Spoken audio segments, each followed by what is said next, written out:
विधान परिषदेसाठी उमेदवारी अर्ज भरण्याची उद्यापर्यंत मुदत आहे। मात्र शिवसेनेचे 2 उमेदवार यांची नावे अद्यापही निश्चित झालेली नाहीत। त्या पार्श्वभूमीवर उपमुख्यमंत्री एकनाथ शिंदेंनी आज तातडीची बैठक बोलावली।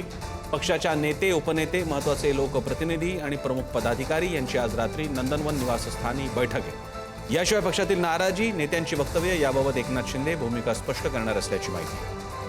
पंकज दळवी आपल्याला अधिक माहिती देत आहेत। पंकज, एक नाव तर जवळपास स्पष्ट आहे, ते म्हणजे बच्चू कडू। दुसऱ्या नावाच्या बाबतीत एकीकडे नीलम गोऱ्हेंचं नाव घेतलं जात आहे, मात्र काय चाललंय? काही कोणी डार्क हॉर्स आहेत का शिवसेनेतले? काय होणार आहे?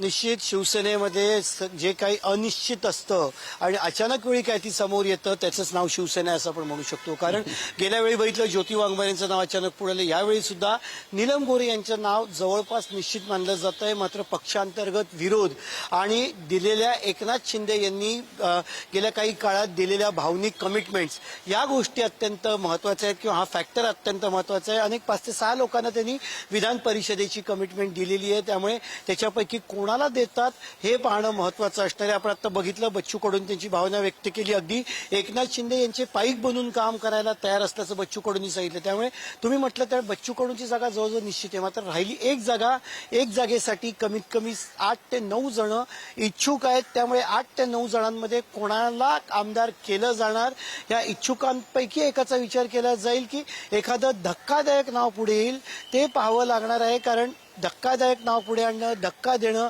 अचानक कोणावरती तरी जबाबदारी टाकणं ही शिंदेंची ज्याला आपण म्हणू शकतो खासियत आहे। त्यामुळे ते तीच गोष्ट करतायत की अनेक नावं आहेत, म्हणजे नीलम गोऱ्हे असतील, शीतल म्हात्रे असतील, शायना एनसी असतील, अभिजित अडसूळ असतील, डॉक्टर सुजित मिंचेकर असतील, ही सगळी नावं जी आहेत ती याच्यामध्ये इच्छुक आहेत।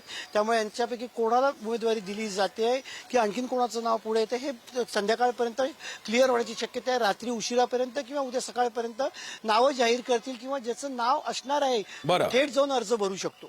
धन्यवाद पंकज, आपण लक्ष ठेवून राहूया। मोठं राजकारण, विधान परिषदेसाठी अनेक जण इच्छुक असतात। पाहूयात काय चाललंय शिवसेनेत।